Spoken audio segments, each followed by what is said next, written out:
For decades, Nathan had believed his marriage to Sophia was unshakable. They had faced storms together, financial struggles, raising 2 children, and the inevitable disagreements that accompanied a long-term relationship. Their love, though imperfect, had been his anchor. But as he sat in the quiet of their living room one late evening, staring at an old photograph of them from happier times, Nathan couldn't ignore the growing chasm between them. Sophia had become a stranger, slipping away from the bond they had nurtured for so long. Her laughter no longer echoed through their home, and the vibrant conversations they once shared had turned distant and curt. It wasn't a sudden shift that alerted Nathan, but a series of subtle, unsettling changes. Unreturned glances. Late nights out. An aura of secrecy wrapping itself around her like a shroud. He had always been a patient man, but now that patience felt like a curse. He started noticing peculiar changes in Sophia's routine. She had never been one to care about fitness, yet now she was a regular at the gym, going almost daily. Her trips weren't casual. They were deliberate, with every detail meticulously planned, from her outfit to her perfume. "It's just to feel good about myself," she had said once when Nathan asked. But her dismissive tone left him uneasy. The unease deepened when he noticed her increasingly late returns home.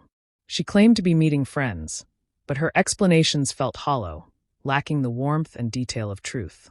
One evening, while Sophia was out, Nathan's eyes fell on a framed photograph on the mantel, a family trip to the coast. The image showed the 4 of them smiling under the bright summer sun.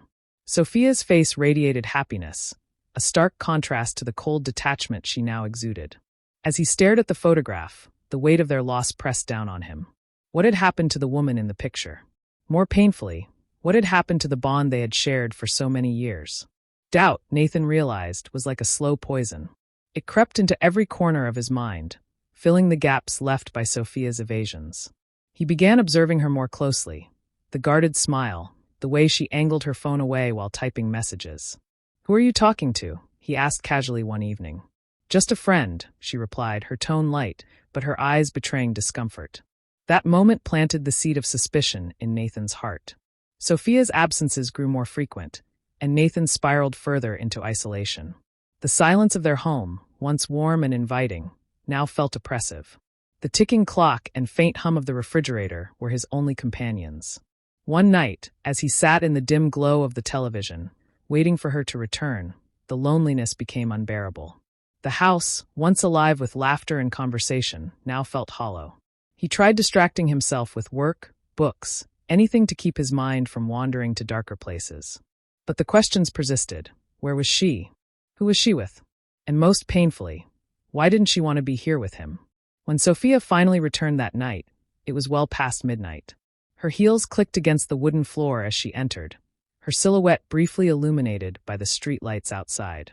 She was dressed in a sleek black dress, her makeup flawless, and the faint scent of unfamiliar cologne lingered in the air. "Late night?" Nathan asked, his voice carefully neutral. "Yes, sorry.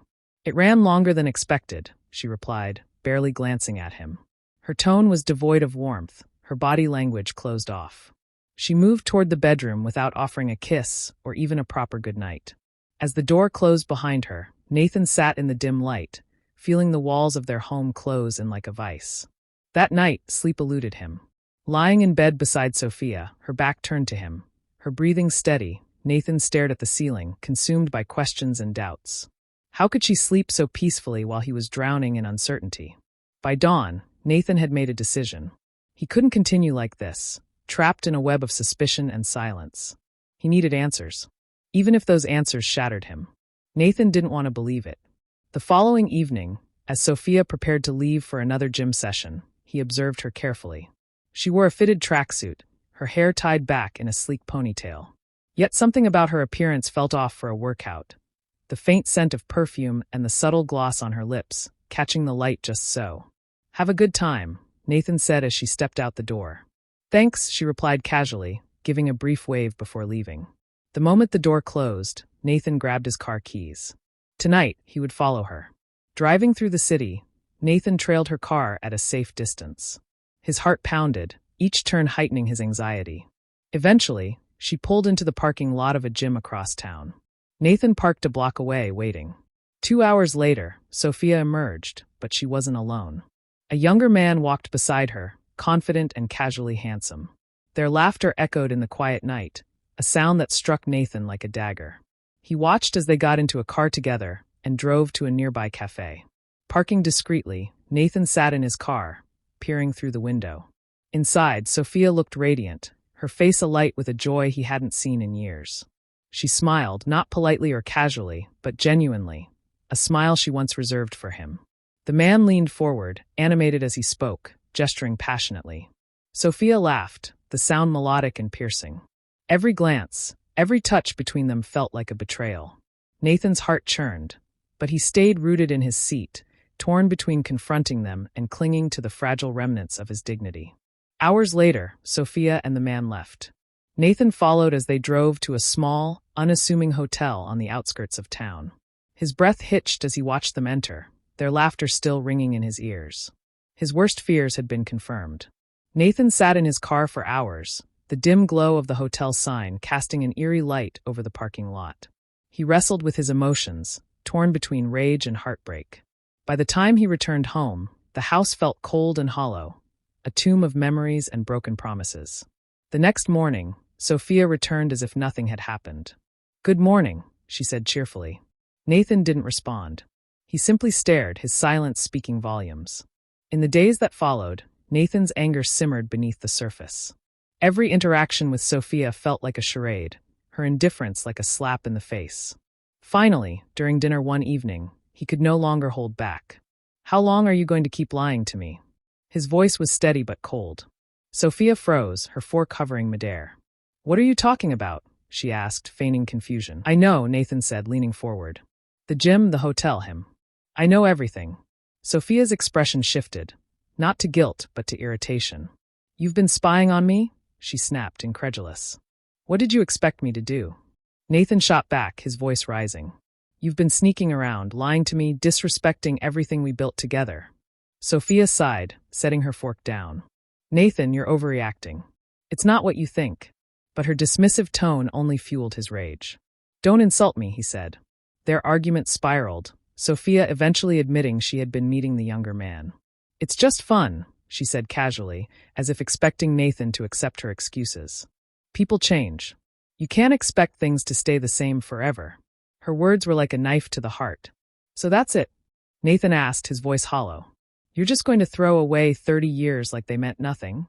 The days that followed were unbearable. Sophia continued her routine as if nothing had changed, treating her betrayal as a trivial matter. Nathan, meanwhile, began to plan. His thoughts grew darker, more methodical. If she thought she could destroy their life together without consequence, she was wrong. One evening, Nathan followed her again, this time with grim determination. At a different cafe, he watched her meet the younger man, their laughter grating on his nerves.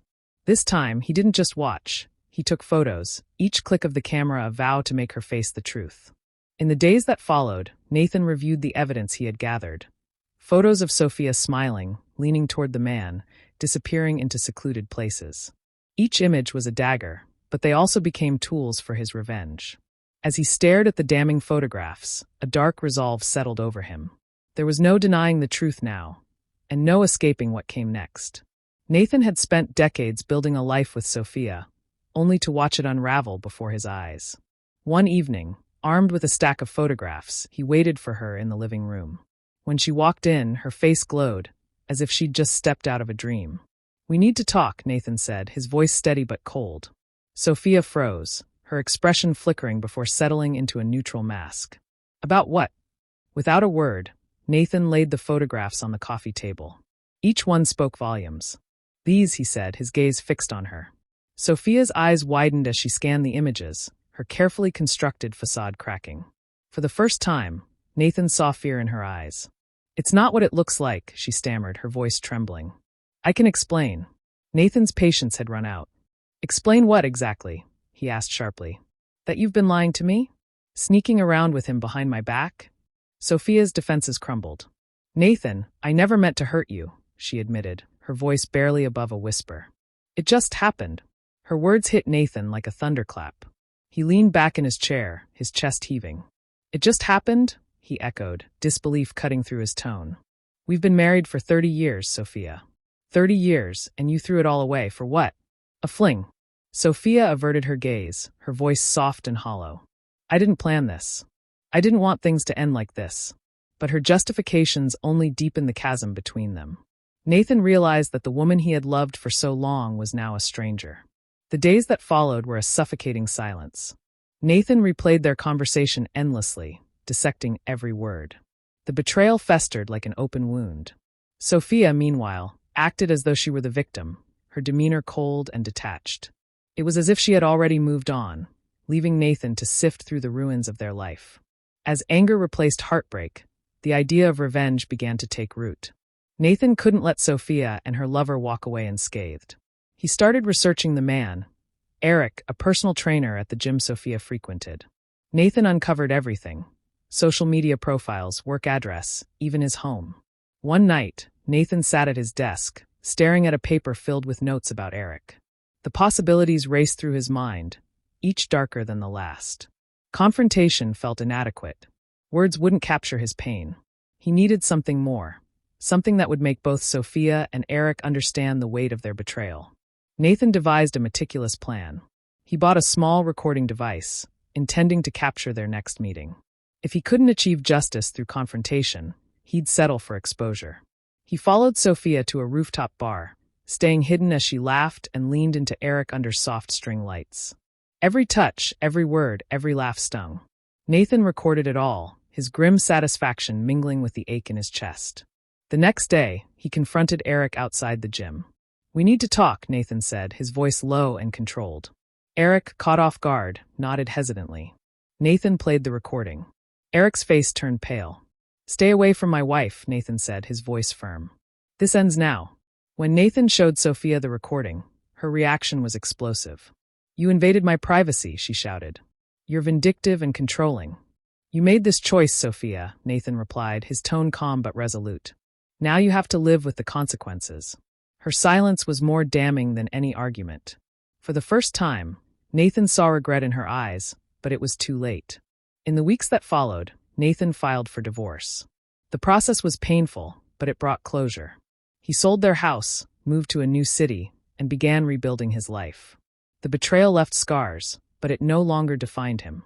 Nathan found solace in small moments: a morning walk, a kind conversation, the freedom to start anew. One day, he ran into James, an old college friend. As they talked, Nathan opened up about everything. You've been through hell, James said thoughtfully. But you're still standing. That says a lot. Nathan hadn't seen it that way before. Slowly, he reconnected with himself. He took up painting, a passion he'd abandoned long ago, and joined a local art group. It was there he met Evelyn, a woman with a warm smile and a kind heart. Their friendship was effortless, unburdened by the past. For the first time, Nathan allowed himself to hope for happiness again. Sitting in his new apartment one evening, Nathan sipped his coffee and gazed at a framed photo of his daughters. The silence was no longer suffocating, it was peaceful. Though the pain of betrayal lingered, it no longer consumed him. Nathan had faced the storm and emerged stronger. A man ready to embrace life once more.